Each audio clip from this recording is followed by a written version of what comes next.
이렇게 눈을 동그랗게 뜨고 보세요. 오늘 이거 주말에 불렀던 곡 중에 함께 부르고 싶은 곡이 있어서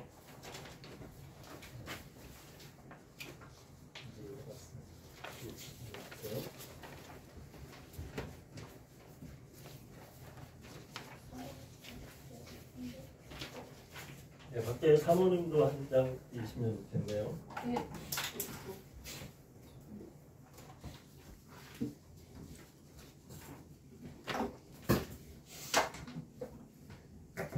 네, 행복이라는 찬양인데 함께 한번 불러보겠습니다.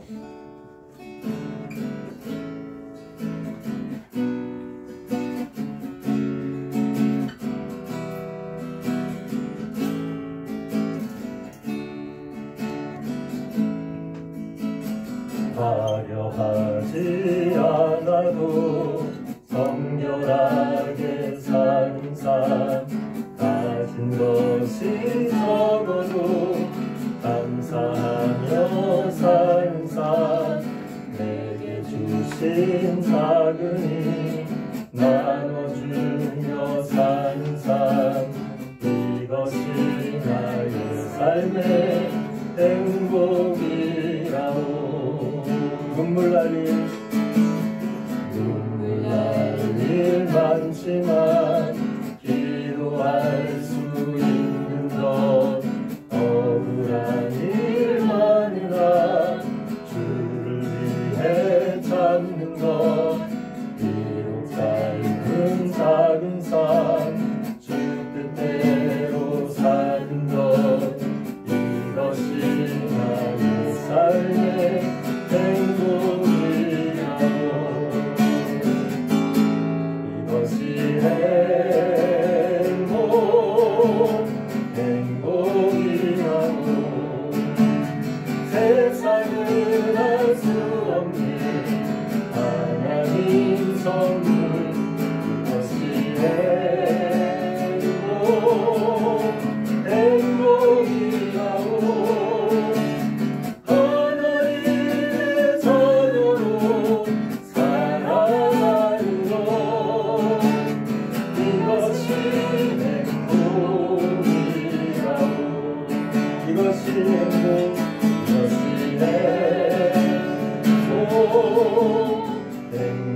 행복이라고. 세상은 알 수 없는 하나님 선물, 이것이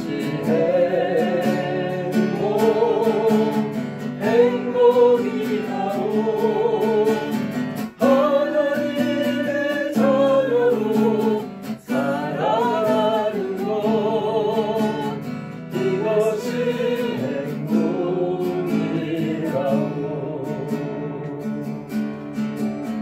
이것이 행복이라고.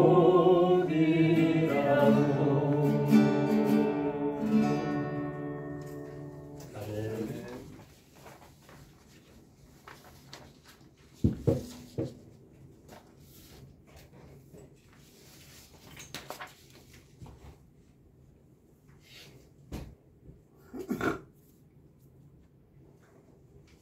네, 지난 주간에 한 목사님께서 이제 이 찬양을 이렇게 추천하시면서 함께 부르자고 해서 불렀는데, 네, 목사님은 이제 60대 후반이신데 한 25년 정도 이제 큰 교회를 섬기면서 이제 노회장도 지내시고 이제 그렇게 열심히 이제 목회를 하시다가 이제 교회를 떠날 때가 됐다고 생각을 해서 이제 장로님들한테 이제 편지를 쓰고 이렇게 이제 교회를 떠나셨더라고요. 떠나신 후에 이제 남은 시간들은 이제 지방 소도시에서 이제 개척을 해서 좀 이렇게 목회를 하시고, 이제 마무리를 해야 되겠다 이제 이렇게 생각을 하시고 개척을 해서 이제 한 100명 정도까지 이렇게 7년 정도 섬기시는 중에 이제 교회 성도님이 부정적인 그런 이제 교회 재정으로 문제가 생기는 이제 그런 과정이 있어서 이렇게 교회를 멈추시고 다 내려놓으시고 그런 상황에서 이제 60대 후반에 임시로 이렇게 취직을 하셨더라고요. 이렇게 이제 그 요양센터 같은데 그런 이제 원장님을 만나셔가지고 그곳에서 이제 함께 하게 되셔서 이제 그래서 참 그 상황을 보면 억울하기도 하고 답답하기도 하고 이제 그런 상황인데 그래도 하나님께서 이제 허락하신 그 자리에서 또 섬기면서 그래서 이제 직원들하고 같이 이제 한 3개월 정도 이제 되셨나 보더라고요.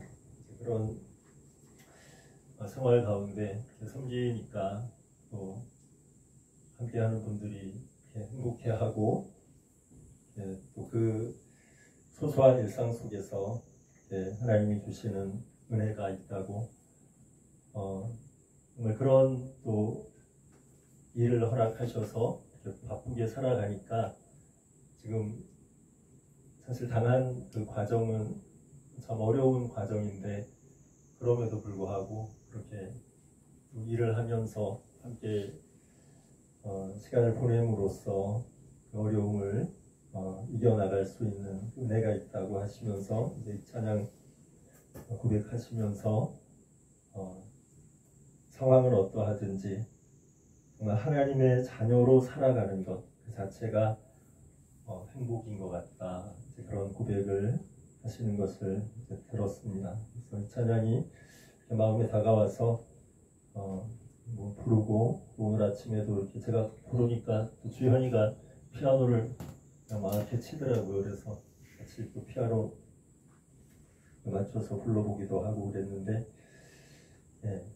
가사처럼 우리의 삶이 화려하지는 않아도 예수님의 십자가 보혈의 은혜 안에서 정결하게 살아가는 삶, 가진 것이 적어도 감사하며 살아가고 또 내게 주신 작은 힘이 있다면 또 그것을 나누며 살아가고 이러한 것이 나의 삶의 행복이라는 이 고백, 그것이 또 우리의 고백이 되었으면 좋겠습니다. 또 2절 가사처럼 눈물 날 일 많지만 예수님 때문에 기도할 수 있고 또 억울한 일도 때로는 있지만 예수님 때문에 인내할 수 있고 비록 짧은 작은 삶이지만 주님 뜻대로 살아가는 것, 하나님의 자녀로 우리를 삼아주신 것, 예수님의 십자가 보혈로 우리를 구원해 주신 것, 그 하나만이라도 그 하나만으로도 우리는 충분히 행복할 수 있는 그런 존재인 줄 믿습니다. 오늘 말씀의 제목은 하나님의 나라는 예수 동행의 기쁨입니다 하는 제목입니다. 오늘 말씀 가운데 18절에 보면 18절이 아니래요. 바람에 한 장이 넘어가가지고 20절에 보면 하나님의 나라가 어느 때 임합니까? 이렇게 묻는 사람이 있었습니다. 바리새인들도 그렇고 유대인들이 제자들도 이제 그런 질문을 했죠. 사도행전 1장에도 같은 질문이 나오죠. 이스라엘의 회복이 언제입니까? 하나님의 나라가 언제 임합니까? 이 질문은 이스라엘이 언제 독립이 되고 회복이 됩니까? 이런 질문과 같은 이제 그것을 정말 그 이스라엘 사람들, 유대인들은 갈망하면서 살아갔습니다. 왜냐하면 식민지 시대를 계속 살아갔기 때문에 오랜 세월. 이때도 아직 로마 제국의 식민지 상태였습니다. 그런데 예수님께서는 하나님의 나라는 볼 수 있게 임하는 것이 아니요 또 여기 있다 저기 있다고도 못하리니 하나님의 나라는 너희 안에 있느니라, 이렇게 말씀해 주셨습니다. 하나님의 나라, 이 나라라는 단어는 통치라고도 할 수 있고 다스림이라고도 할 수 있습니다. 하나님의 통치, 하나님의 다스림, 이 하나님의 나라는 너희 안에 있느니라, 이렇게 말씀해 주셨습니다. 이 뜻을 우리가 조금 더 생각해 보기 위해서 주보 왼쪽에 하나님의 나라라는 그 단어가 나오는 로마서 14장 말씀을 사도 바울이 기록한 말씀을 적었습니다. 로마서 14장 17절에 하나님의 나라는 먹는 것과 마시는 것이 아니요 오직 성령 안에 있는 의와 평강과 희락이라. 하나님의 나라는 눈으로 볼 수 있는 것도 아니고 먹는 것과 마시는 것도 아니고 오직 성령 안에 있는 하나님의 그 거룩한 영 안에 있는 의와 평강과 희락이라고 말씀하고 있습니다. 하나님의 나라는 바로 예수 그리스도와의 관계 속에 있는 줄 믿습니다. 하나님의 의이신 그 예수 그리스도, 우리의 평강이시요 우리의 기쁨이신 그 예수 그리스도와의 관계, 그 관계 속에서 우리는 하나님의 나라를 누리게 됩니다. 그러기에 그것은 먹는 것과 마시는 것도 아니고 눈으로 볼 수 있는 것도 아니고 예수 그리스도와 우리 사이의 관계로서만 관계를 맺고 주님과 함께 동행하는 그 과정 속에서만 그 하나님의 나라를 누릴 수 있는 줄 믿습니다. 그래서 마태복음에 보면 마태복음에서는 그 산상수훈 5장에서 하나님의 나라에 대해서 8가지로 이렇게 말씀을 하고 있습니다. 그래서 팔복이라고도 하는데, 심령이 가난한 자는 복이 있나니 천국이 그들의 것이며, 심령이 가난한 자, 예수 그리스도 외에는 그 어떤 것에도 욕심을 부리지 않는 그 마음 안에 바로 천국이, 하나님의 나라를 한자로 표현하면 천국이 됩니다. 그 하나님의 나라는 바로 예수 그리스도만으로 만족하는 그 가난한 심령에 있다고 말씀하고 있습니다. 그 팔복에서 계속해서 말씀하시는 애통하는 자는 복이 있나니, 온유한 자는 복이 있나니, 의를 위하여 의에 줄이고 목마른 자는 복이 있나니, 이 모든 것이 예수 그리스도와의 관계를 표현하고 있습니다. 예수님 때문에, 예수님 앞에서 내 죄로 인해서 애통하고 예수님의 그 말씀 앞에서 온전한 마음으로 순종하기 원하는 그 온유한 심령, 그곳에 하나님의 나라가 있고, 의에 줄이고 목마른 마음, 바로 예수님 때문에 목마르고 굶주린 그 그 갈망하는 마음 속에 바로 하나님의 나라가 있음을 마태복음에서 이렇게 말씀하고 있습니다.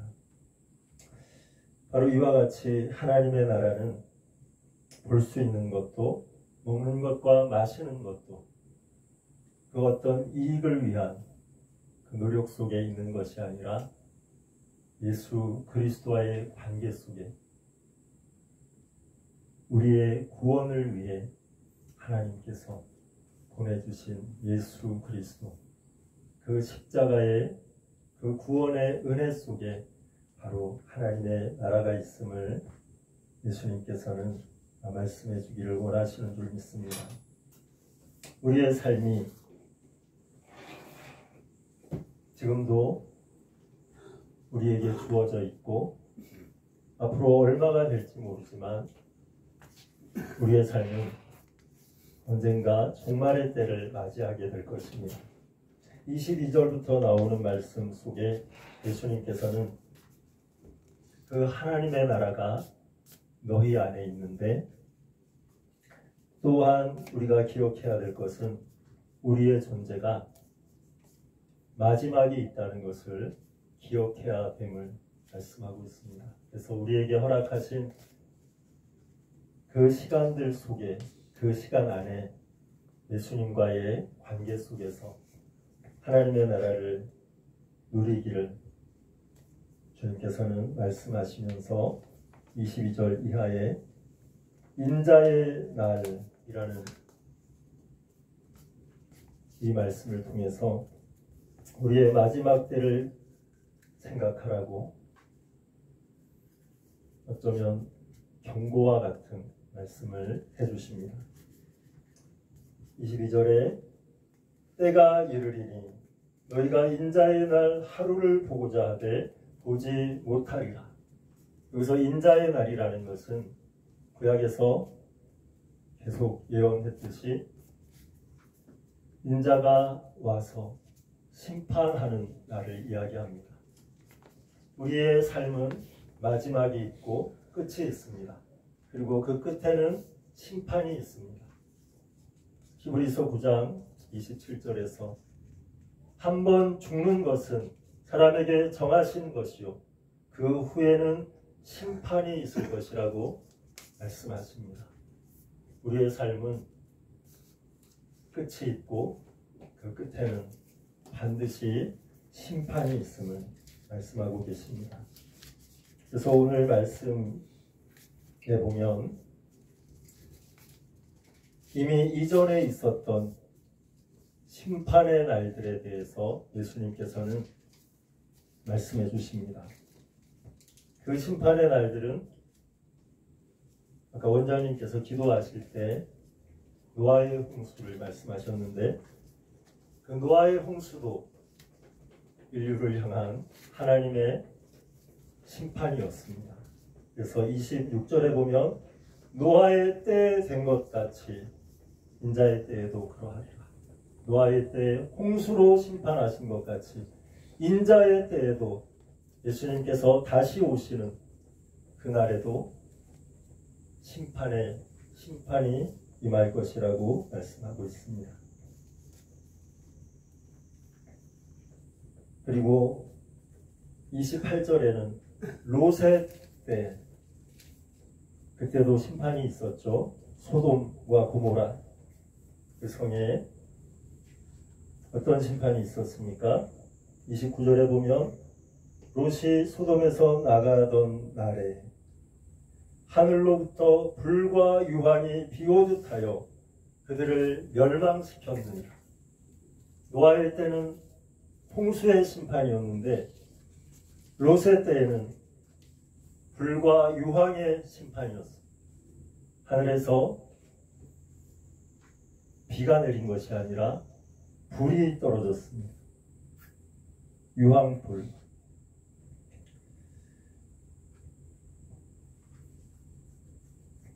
인자가 나타나는 날에도 이러하리라. 다시 반복해서 예수님께서 인자의 날, 그날을 대비해야 함을 말씀해 주고 계신 것입니다.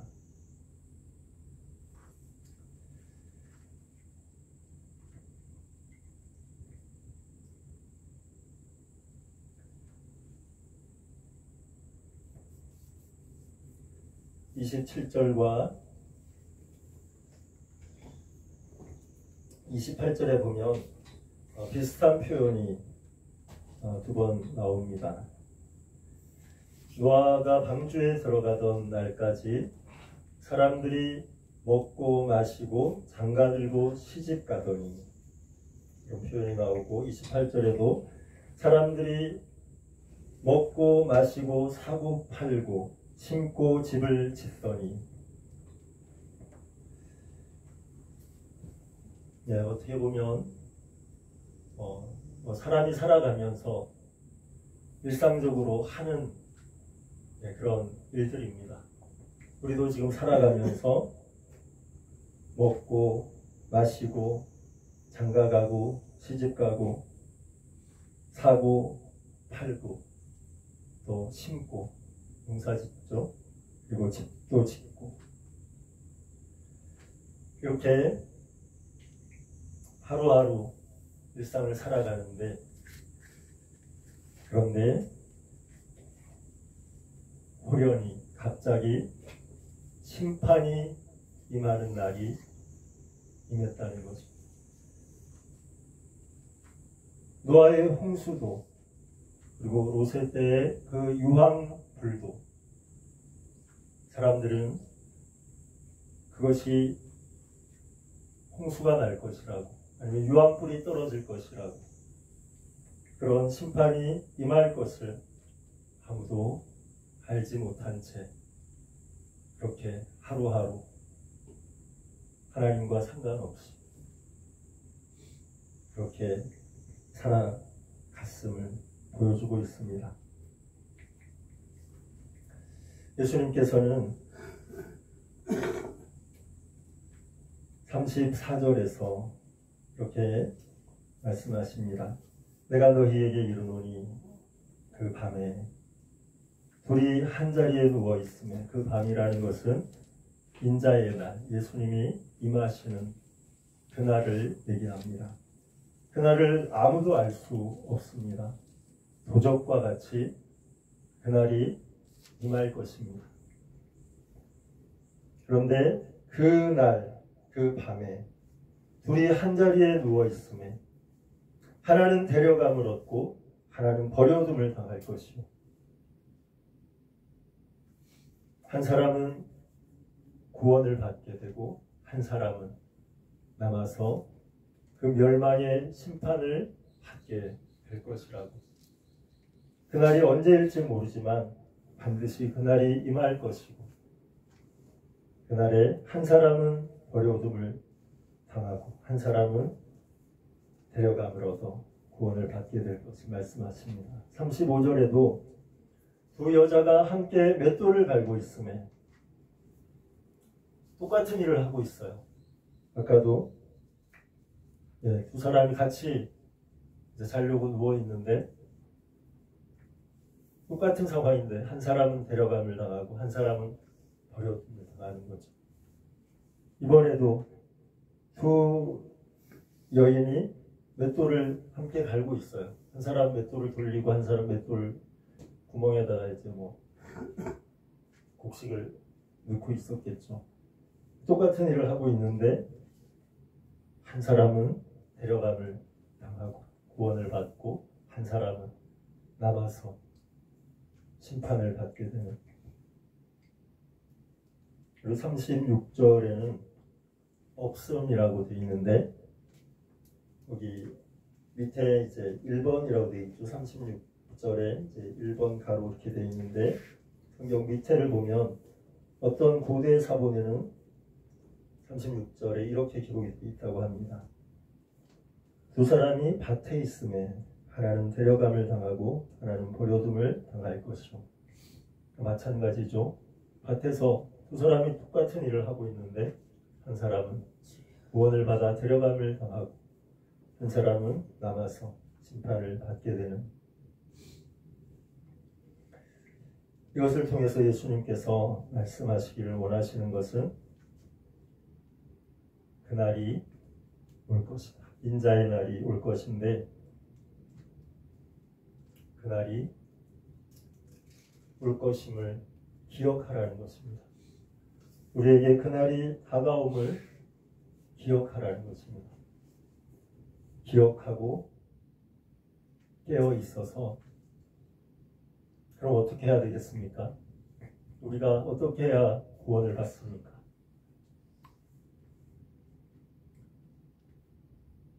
반드시 그 인자의 날이 임하고 멸망의 때가, 심판의 때가 임하는데, 그런데 우리에게 하나님께서는 구원의 길을 열어주셨다는 것입니다. 그 구원의 길은 바로 예수 그리스도, 주 예수를 믿으라. 그리하면 너와 내 집이 구원을 얻으리라.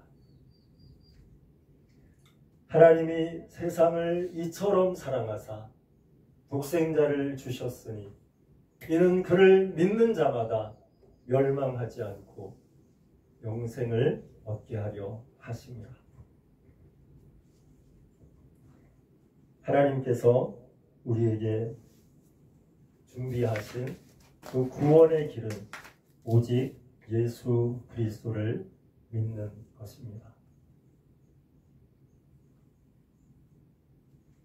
돈으로도 우리는 구원받을 수 없습니다. 아무리 돈을 많이 벌고 그 돈으로 편안하게 산다 할지라도 구원과는 상관이 없습니다. 힘으로도 안 됩니다. 예쁜 것으로도 안 됩니다. 인기로도 안 됩니다. 명예로도 안 되고,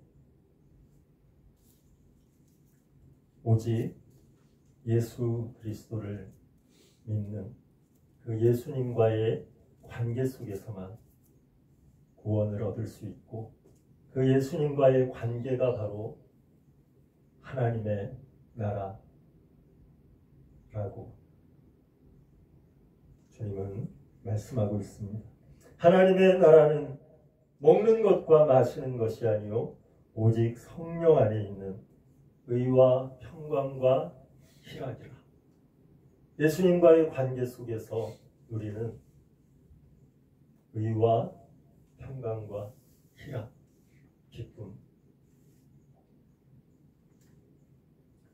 예수님과 동행하는 그 기쁨, 그 기쁨을 우리가 날마다 누렸으면 좋겠습니다. 어떻게 누릴 수 있습니까? 날마다 예수님의 이름을 부르는 것. 우리가 할 수 있는 것 많이 없습니다. 주님께서 우리에게 많은 것을 요구하지도 바라지도 않으십니다. 우리가 죄인이라는 것 너무나 잘 아시고, 우리가 연약하고 불완전한 존재라는 것 주님께서 너무 잘 아십니다. 그래서 하나님이 예수님을 보내신 것이고, 우리가 완전하고 우리가 잘할 수 있으며 우리가 스스로 스스로를 구원할 수 있는 존재라면 예수님께서 십자가에 못 박혀 죽으시는 그 비참한, 그 고통스러운 그 형벌을 당하실 이유가 없었을 것입니다. 그 속에 바로 하나님의 구원의 비밀이 담겨 있습니다. 어떻게 보면, 세상적으로 보면 예수님의 십자가의 죽음은 너무 약하고 너무 미련하고 어처구니가 없는 일로 보일 수 있습니다. 그러나 성경은 말씀하십니다. 십자가의 도가 멸망하는 자들에게는 미련한 것이지만 구원을 얻는 우리에게는 하나님의 능력이라고 말씀하고 있습니다. 예수님의 십자가의 도, 십자가에서 죽으신 그 은혜가 바로 하나님이 예비하신 구원의 방법이고, 그것이 구원을 얻는 우리에게 하나님의 능력이라고 말씀하고 있습니다. 우리의 삶은 반드시 끝이 있습니다. 그리고 그때 인자이신 예수 그리스도가 다시 임하실 것이고 심판이 있을 것입니다. 한번 죽는 것은 사람에게 정하신 것이요, 그 후에는 심판이 있을 것입니다. 그 심판은 예수 그리스도로만 우리가 넘어설 수 있습니다. 예수 그리스도를 의지함으로써만, 내가 아닌 나는 죄인이고 나는 죄인 중에 괴수요, 오직 예수님의 은혜로만, 그 예수님의 손을 꼭 붙잡고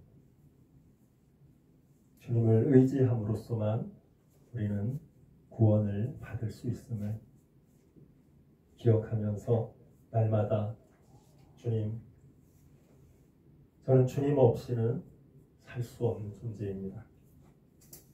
저에게는 주님밖에 없습니다. 예수님, 저를 붙잡아 주세요. 예수님, 저를 도와주세요.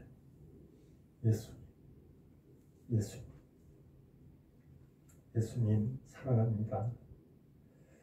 그렇게 예수님의 이름을 부르며 날마다 하루를 시작하고 매 순간순간 예수님의 이름을 부르며 살아가는, 예수님께 사랑을 고백하며 살아가는 우리의 삶이 되시기를 주님의 이름으로 축원합니다. 아멘. 기도하겠습니다.